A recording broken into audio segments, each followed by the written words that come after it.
What real villain or gangster goes into the police station and grasses on people? People saying that, like, with these 25 lot of people, like, how can you get a solicitor, Paddy, of someone else? You can't do that. When you said that, the fucking 25, man, I had to get one of their solicitors, and then you said 20 minutes there. Oh, no, I couldn't do it. I'm like, are you for real? Like, literally for real? How can you come onto here and say that you're going to get represented by someone else? That's cross-examination. You can't do that. You can't do that. I've done it before and asked, and you can't do it. You've got to get represented by someone else in that branch. So if all the lads have got different solicitors and you want someone else, you can't use their solicitor. You need to go and get a different solicitor from a different firm. So don't come like that with me. That's right. He's always been known as a grass. I was on Half Block 3. Everyone called him a grass. All the West End boys called him a grass. Went on to Gateway. His own nephew called him a grass. And they said, oh, I've got no beef with him. I just don't like doing all this documentary live shit and that. And Donald McIntyre was there. I was looking over the fence. He's telling me, oh, come on, Bill, come on. And he didn't want no part of it. So call me a liar. You did get a couple of odd people who knew who I was to say to you, boom, tell Paddy I was asking after him. And I did. You got your letters, but you played my game. You didn't play no one else's game. You played my game. Because all you are, Paddy, is clickbait and trout, one-eyed, attention-seeking man. Okay. I could blow if he bring a load of rooslets and put them up. When he declined, he was labelled a Mason and a grass. This Mason crack. Why does no one mention that Paddy Conroy got blackballed out the Masons? So Paddy is spotted out and about. That's what I'm saying. Can't come off his farm. And he's always got to have a handle there with him. Got a load of labour out of Bird Street and Peter Face, and when it was done, both said packing with us. Yeah, said that. I said that time ago, Dr. Kim, right? I said, and Paddy can remember this, because he wanted to do a live or a podcast with us or whatever it was straight after. And I said to him, I went, look, these here are going to fuck you about. These here are going to fuck you over. And he didn't listen. Like I'm going to see him now, and I'll keep these lives up. Emma Cockrell is using you. Like Maria Howard. You don't listen. Do you? When your boys were messaging me about this South Wales crack, me and my boys here, the other two Cumbrian troops, we're absolutely howling. Because you've got nothing, Paddy. Second-hand information ain't your thing. Why carry on about murders? Let the people rest. You can't get justice for 20 years, bro. You know what I mean? You can't get it. And you're never, ever going to find out. The only people that are going to find out are gangsters. Because real gangsters don't come onto YouTube sprouting them out. Real gangsters don't grass each other up. Real gangsters don't try to get people 20 odd years. But like I say, and I speak to a hell of a lot of people from Newcastle. Why were you celebrating?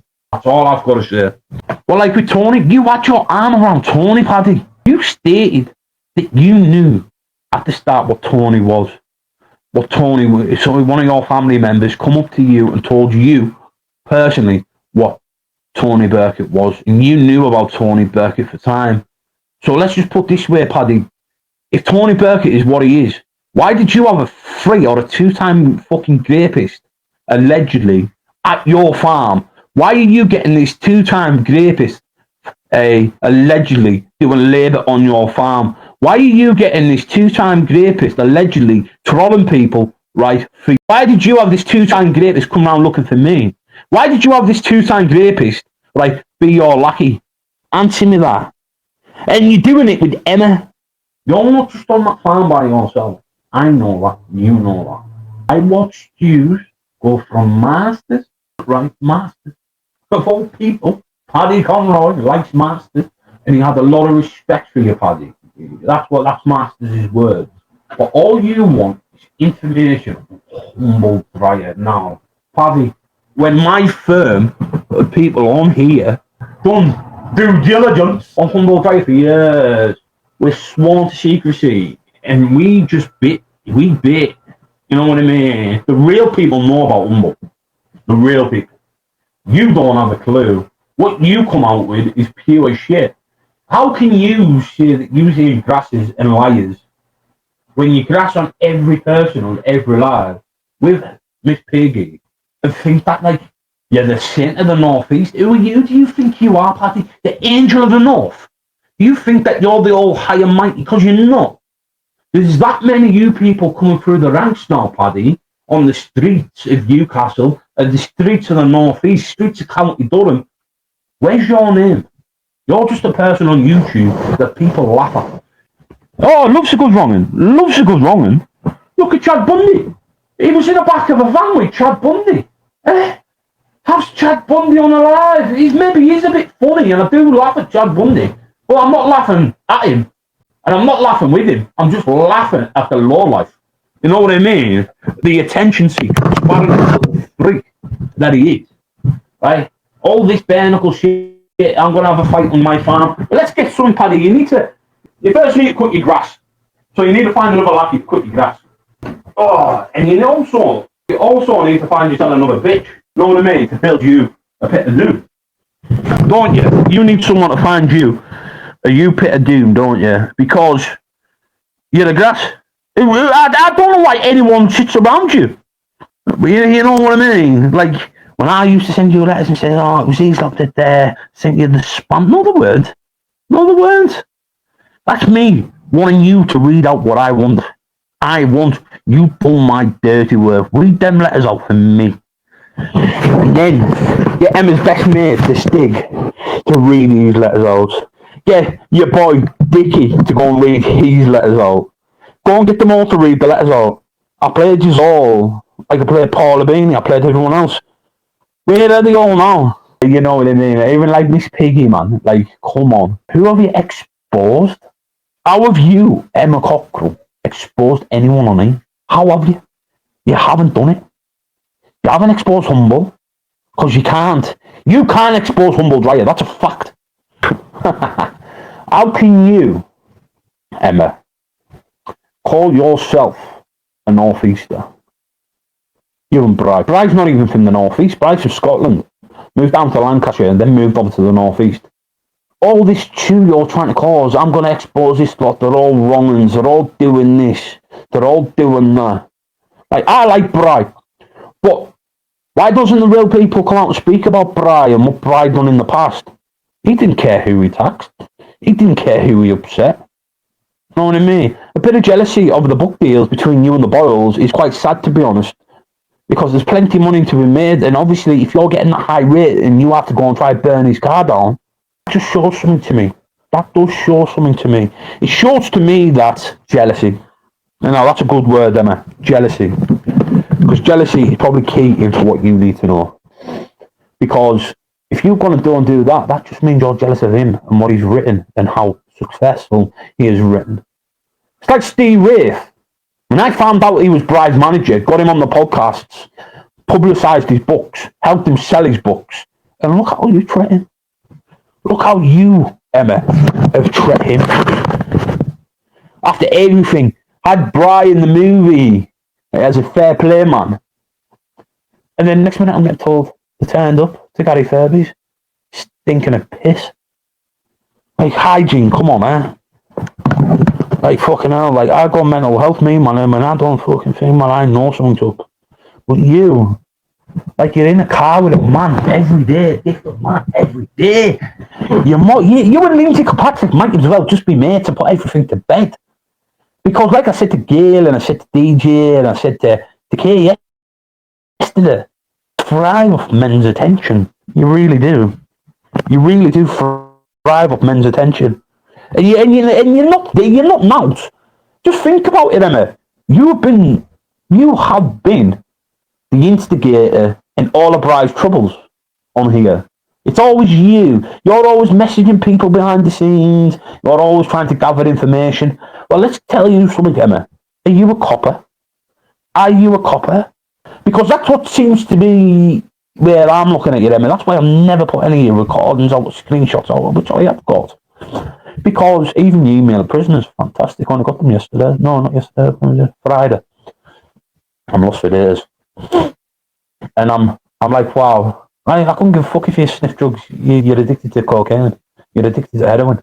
But people go to me, why are you talking about well, if you've got to think about Emma, how many times have you tried threatening me, my family, my mother's home, where I live, my sisters, and you think that's clever? Just because your house gets targeted because you're trying to sell Bry's house, you're trying to cash in on everything that Bry owns because you've got a drug addict. You're that much of a junkie, we'll say. How can you, yourself, Emma Cockrell, you haven't done a day's work in your life. You say, where's this Christian stuff at? God will be with you, you know what I mean? That you went on for years. That's not it. Yous are trying to get protected because yous are going to be next in the firing line. Oh, they put emojis up. They put emojis up trying to say that the house is going to get attacked. Wow. Fucking hell. So if I put shit house, does that mean I'm going to go and put a bag of dog shit on your fucking front door and side of the light? You're very delusional. When I watch you, I just think she needs help. Like, I said a time ago, I said, Maria, I was going to fuck you over. I said that with Scotchbird. And if Scotchbird was here today, she would tell you. She would tell you how Emma spoke about Maria. How Emma was trying to fuck Maria up because Maria had information leading to the boils, which she then put into the recording with Humboldt Riot. And I said that time ago. I did say that time ago. And like, even Bride doesn't even like Maria. They've never met. They just speak on the phone, that's it. But why doesn't Maria come out and tell people when I first encountered with Maria? All she used to say was that Tony Burke was just a risk to women. Never said children. Humboldt Riot said that as well with Donna, who did Tony put in the mental home or in hospital. Never said it was a wrong to women. You know what I mean? Let's jump on a high profile. Let's brand it. We've got 1 million estates on here now. It's the rumours are going to set about. Boom. Even when I come across the Deer family in York and I was in jail with them, never called Tony a wronger. Never called Tony a wronger. Called him a grass. Cy Gringo, Alan Tony, Alfie and Levi, Reggie, all never called Tony a grass. A nonce called him a grass because Tony knows what he done. So this firm here, this firm, like, even when I watched Tony say what he said about Steve Race Man, and I retaliated and said what I said about Tony, but look, I regret that because as much as we don't get on, he did bring me onto YouTube, and I do tell him, I do say, well, thank you, because he's done me a favour. And even when I watched Paddy and that, he said, oh, you got paid off Danny Christie. You got paid off Danny Christie and Tony Burkett. You go and smash Dickie's house up. Dickie knows who done the house. Dickie knows who done it 5 times. And it weren't Danny, and it weren't Tony, right? That's just all us playing that game. I'll put it in letters. Yeah, because I feel a bit pissed off. See, when I get pissed off, I will go at others, and I will manipulate an argument between anyone. But Paddy, you're on about Dickie's windows.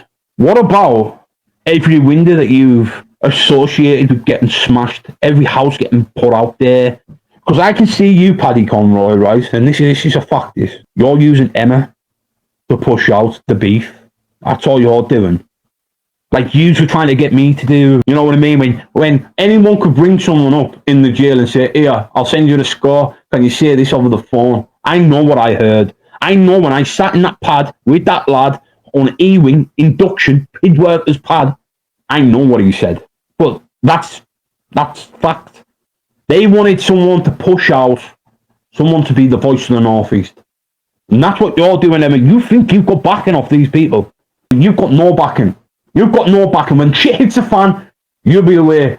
You get arrested, you're squealing. Why do you keep on getting your devices took, Emma? Answer me that one.